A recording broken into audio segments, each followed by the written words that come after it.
People's Guide to the Cthulhu Mythos is brought to you by FoundItemClothing.com. Check out their Cthulhu slippers and cool cult film t-shirts. Edited and produced by D.B. Spitzer. Featuring Sara and D.B. Spitzer. Music by Kevin MacLeod. PGTTCM is part of the Dark Myths Network. Check out all the cool podcasts that we like at darkmyths.org. Subscribe where you subscribe, like where you like, rate where you rate. We recommend podbean.com and Apple Podcasts as well. Find PGTTCM on social media at PGTTCM and on YouTube at People's Guide to the Cthulhu Mythos. If you want to donate, go to the Patreon button on pgttcm.podbean.com or paypal.me/pgttcm. All donations receive an on-air congratulations.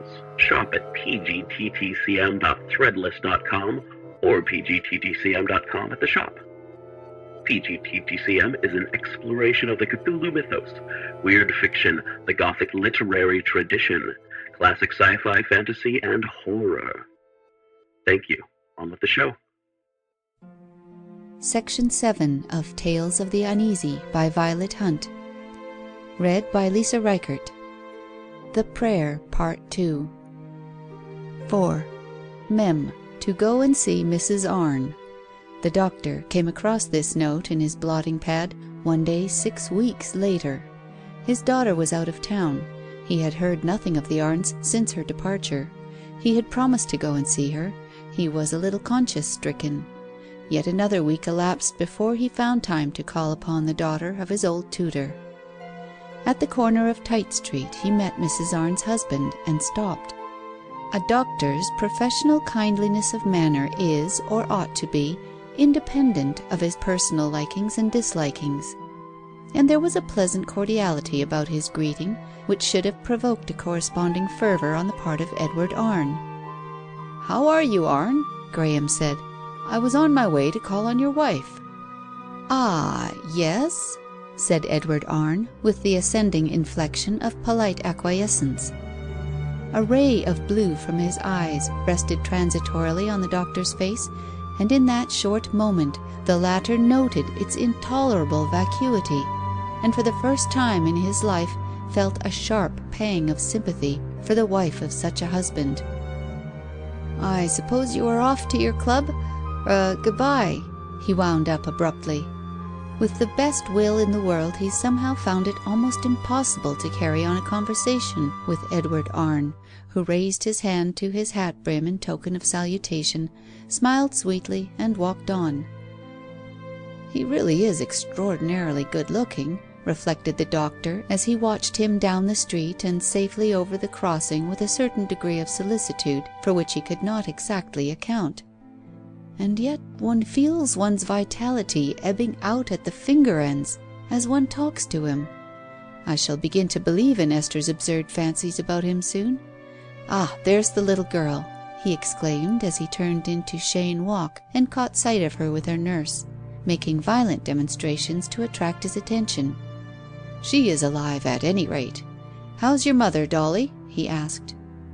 "Quite well, thank you," was the child's reply. She added, "She's crying. She sent me away because I looked at her. So I did. Her cheeks are quite red." run away and play," said the doctor nervously. He ascended the steps of the house and rang the bell very gently and neatly. "Not at—" began Foster, with the intonation of polite falsehood, but stopped on seeing the doctor, who, with his daughter, was a privileged person. "Mrs. Arne will see you, sir." "Mrs. Arne is not alone?" he said interrogatively. "Yes, sir, quite alone. I have just taken tea in." Dr. Graham's doubts were prompted by the low murmur as of a voice, or voices, which came to him through the open door of the room at the head of the stairs. He paused and listened, while Foster stood by, merely remarking, "Mrs. Arne do talk to herself sometimes, sir." It was Mrs. Arne's voice. The doctor recognized it now. It was not the voice of a sane or healthy woman. He at once mentally removed his visit from the category of a morning call and prepared for a semi-professional inquiry. "Don't announce me," he said to Foster, and quietly entered the back drawing-room, which was separated by a heavy tapestry portière from the room where Mrs. Arne sat, with an open book on the table before her, from which she had been apparently reading aloud. Her hands were now clasped tightly over her face, and when presently she removed them and began feverishly to turn page after page of her book, the crimson of her cheeks was seamed with white where her fingers had impressed themselves. The doctor wondered if she saw him, for though her eyes were fixed in his direction, there was no apprehension in them. She went on reading, and it was the text, mingled with passionate interjection and fragmentary utterances, of the burial service that met his ears. "For as in Adam all die, it says all, for he must reign. The last enemy that shall be destroyed is death. What shall they do if the dead rise not at all? I die daily, daily. No, better get it over. Dead and buried, out of sight, out of mind, under a stone. Dead men don't come back. Go on, get it over. I want to hear the earth rattle on the coffin, and then I shall know it is done. Flesh and blood cannot inherit. Oh, what did I do? What have I done? Why did I wish it so fervently? Why did I pray for it so earnestly? God gave me my wish." "Alice, Alice!" groaned the doctor. She looked up. "When this corruptible shall have put on incorruption, dust to dust, ashes to ashes, earth to earth. Yes, that is it. After death, though worms destroy this body." She flung the book aside and sobbed. "That is what I was afraid of. My God, down there in the dark, for ever and ever and ever. I could not bear to think of it. My Edward. And so I interfered and prayed till... Oh, I am punished. Flesh and blood could not inherit. I kept him there. I would not let him go. I kept him. I prayed. I denied him Christian burial. Oh, how could I know?" "Good heavens, Alice!" said Graham, coming sensibly forward. "What does this mean? I have heard of schoolgirls going through the marriage service by themselves, but the burial service?" He laid down his hat and went on severely. "What have you to do with such things? Your child is flourishing, your husband alive and here—" "And who kept him here?" interrupted Alice Arne fiercely, accepting the fact of his appearance without comment. "You did," he answered quickly, "with your care and tenderness. I believe the warmth of your body as you lay beside him for that half hour maintained the vital heat during that extraordinary suspension of the heart's action, which made us all give him up for dead.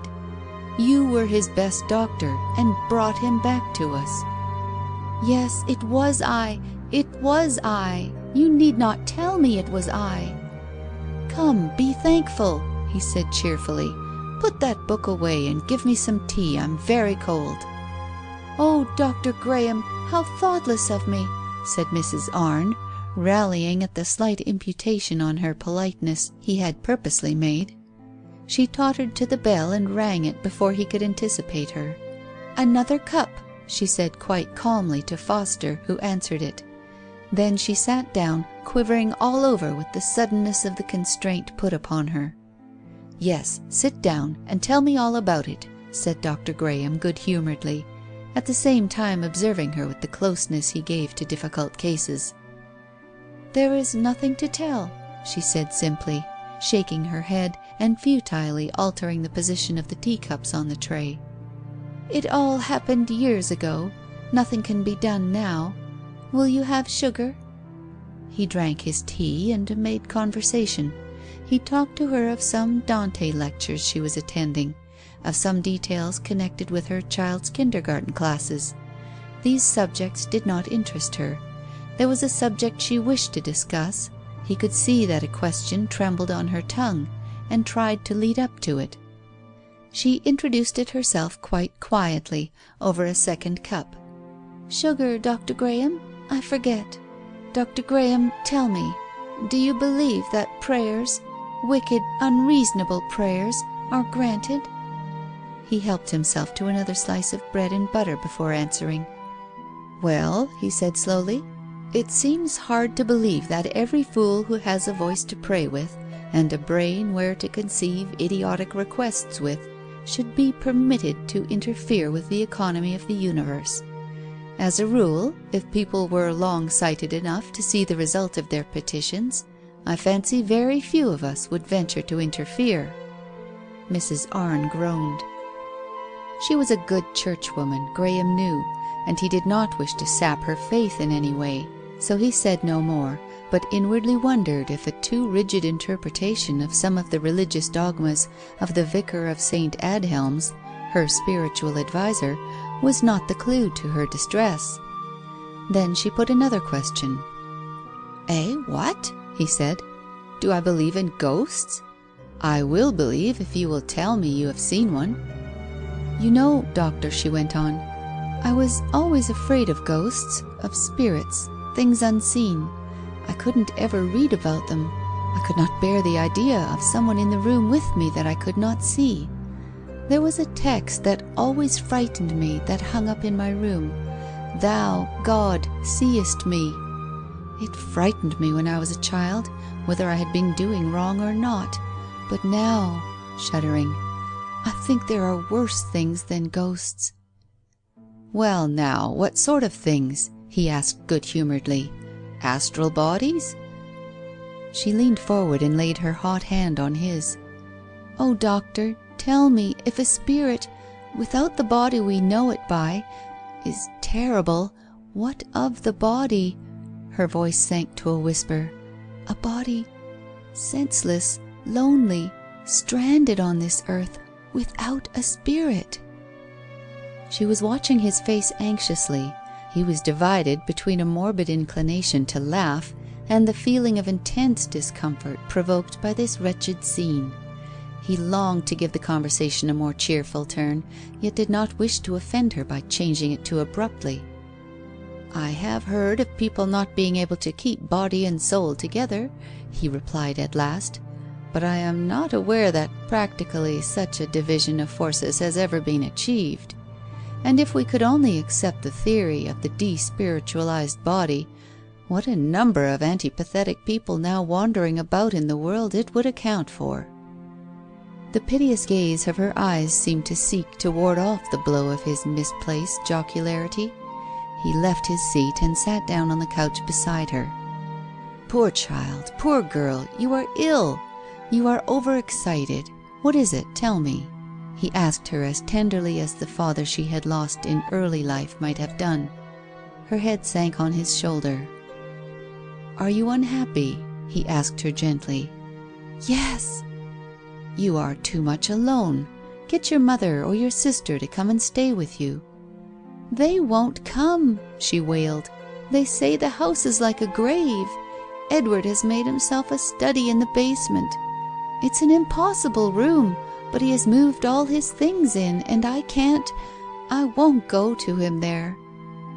"You're wrong, for it's only a fad," said Graham. "He'll tire of it. And you must see more people somehow. It's a pity my daughter is away. Had you any visitors today?"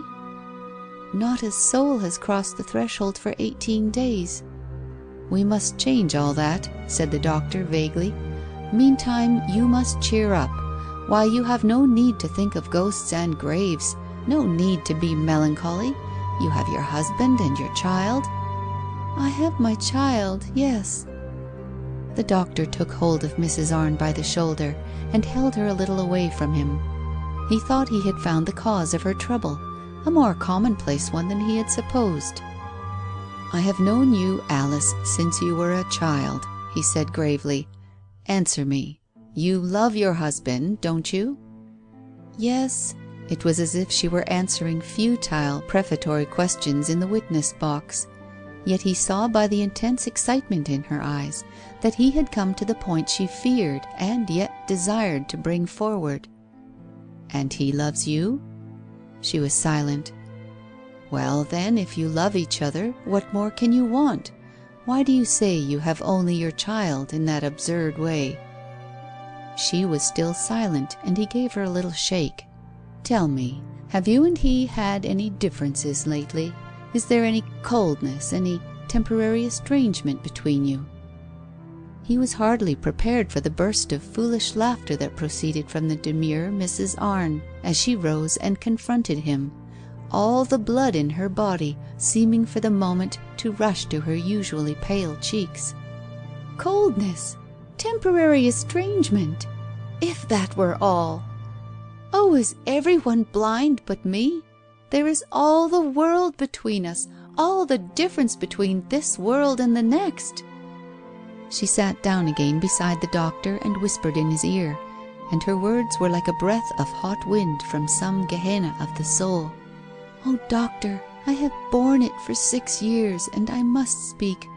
No other woman could bear what I have borne, and yet be alive. And I loved him so. You don't know how I loved him. That was it. That was my crime." "Crime?" repeated the doctor. "Yes, crime. It was impious, don't you see?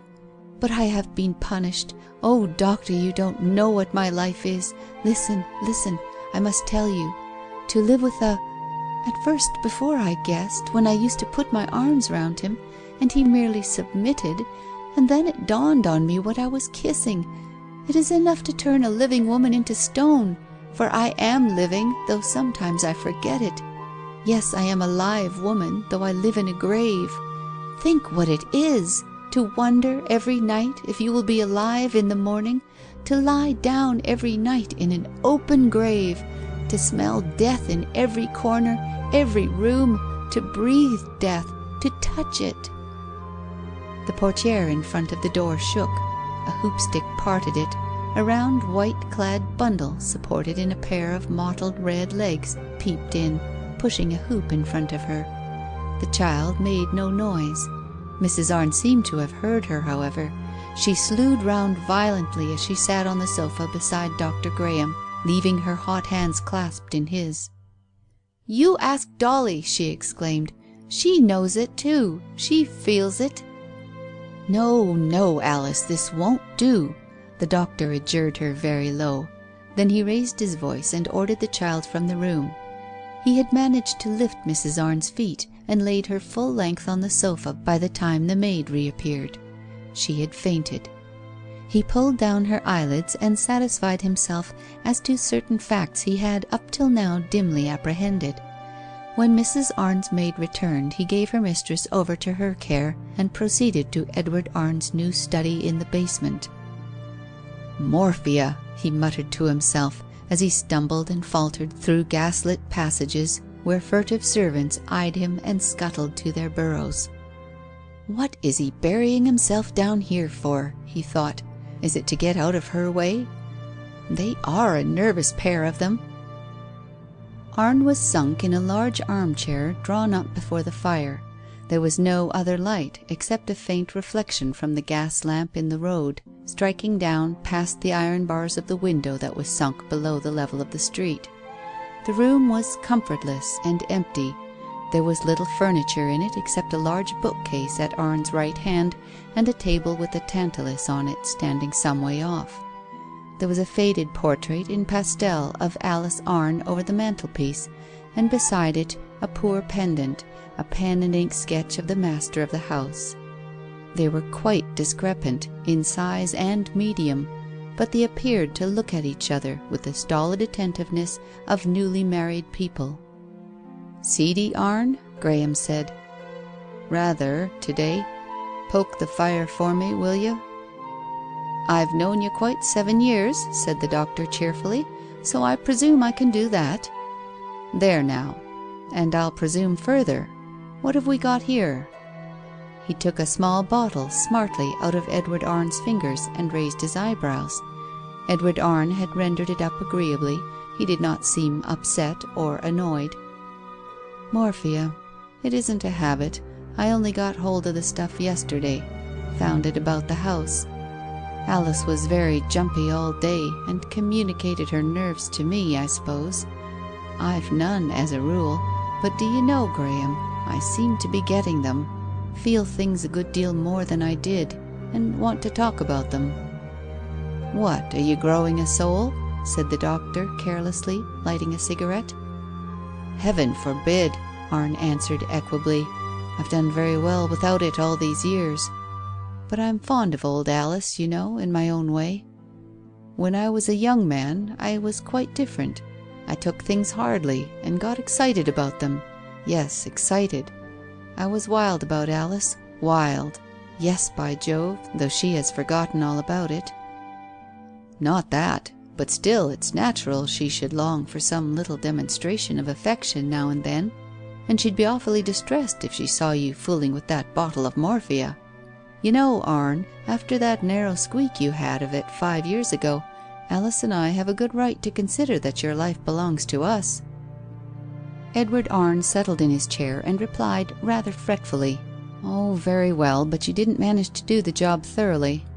You didn't turn me out lively enough to please Alice. She's annoyed because when I take her in my arms I don't hold her tight enough. I'm too quiet, too languid. Hang it all, Graham, I believe she'd like me to stand for Parliament. Why can't she let me just go along my own way? Surely a man who's come through an illness like mine can be let off parlour tricks. All this worry, it culminated the other day when I said I wanted to colonize a room down here, and did, with a spurt that took it out of me horribly. All this worry, I say, seeing her upset and so on, keeps me low, and so I feel as if I wanted to take drugs to soothe me." "Soothe," said Graham.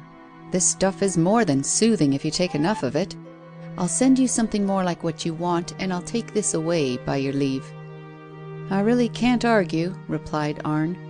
"If you see Alice, tell her you find me fairly comfortable, and don't put her off this room. I really like it best. She can come and see me here.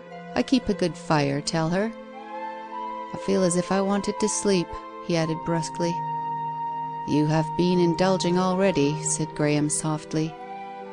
Arne had begun to doze off.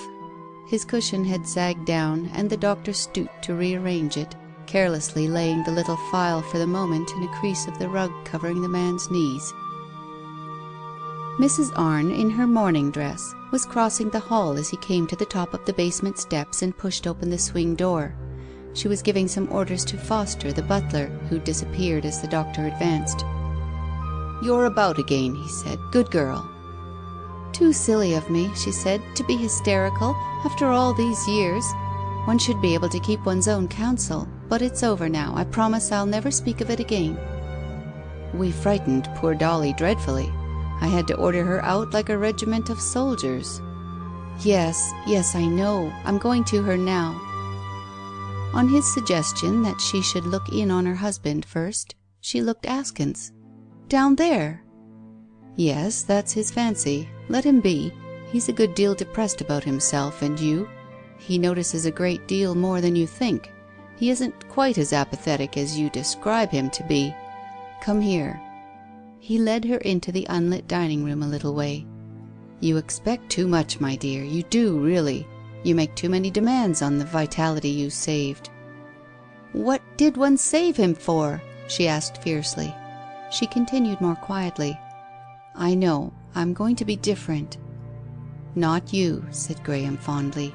He was very partial to Alice Arne in spite of her silliness. "You'll worry about Edward till the end of the chapter. I know you. And—" He turned her round by the shoulder so that she fronted the light in the hall. "You elusive thing, let me have a good look at you. Your eyes, they're a bit starey." He let her go again with a sigh of impotence. Something must be done, soon. He must think. He got hold of his coat and began to get into it. Mrs. Arne smiled, buttoned a button for him, and then opened the front door like a good hostess, a very little way. With a quick flirt of his hat he was gone, and she heard the clap of his brougham door and the order, "Home." "Been saying good-bye to that thief, Graham?" said her husband gently when she entered his room, her pale eyes staring a little, her thin hand busy at the front of her dress. "Thief? Why? One moment, where's your switch? She found it and turned on a blaze of light from which her husband seemed to shrink. Well, he carried off my drops. Afraid of my poisoning myself, I suppose. Or acquiring the morphia habit, said his wife in a dull, level voice, as I have. She paused. He made no comment. Then, picking up the little file Dr. Graham had left in the crease of the rug, she spoke. You are the thief, Edward, as it happens. This is mine. Is it? I found it knocking about. I didn't know it was yours. Well, will you give me some? I will, if you like. Well, dear, decide. You know I am in your hands and Graham's. He was rubbing that into me today. Poor lamb, she said derisively. I'd not allow my doctor, or my wife either, to dictate to me whether I should put an end to myself or not. Ah, but you've got a spirit, I see. Arne yawned. However, let me have a go at the stuff, and then you put it on top of the wardrobe or a shelf where I shall know it is, but never reach out to get it, I promise you. No, you wouldn't reach out a hand to keep yourself alive, let alone kill yourself, said she. That is you all over, Edward. And don't you see that is why I did die? He said, with earnestness unexpected by her. And then, unfortunately, you and Graham bustled up and wouldn't let nature take its course. I rather wish you hadn't been so officious. And let you stay dead, said she carelessly. But at the time I cared for you so much that I should have had to kill myself, or commit suttee, like a Bengali widow. Ah, well. She reached out for a glass half full of water that stood on the low ledge of a bookcase close by the arm of his chair. Will this glass do? What's in it? Only water? How much morphia shall I give you? An overdose? I don't care if you do, and that's a fact. It was a joke, Edward, she said piteously. No joke to me. This fag end of life I've clawed hold of doesn't interest me, and I'm bound to be interested in what I'm doing or I'm no good. I'm no earthly good now. I don't enjoy life. I've nothing to enjoy it with. In here, he struck his breast. It's like a dull party one goes to by accident. All I want to do is get into a cab and go home.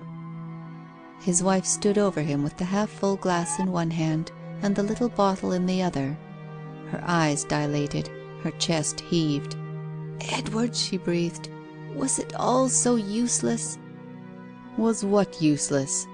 Yes, as I was telling you, I go as one in a dream, a bad, bad dream, like the dreams I used to have when I overworked at college. I was brilliant, Alice, brilliant, do you hear?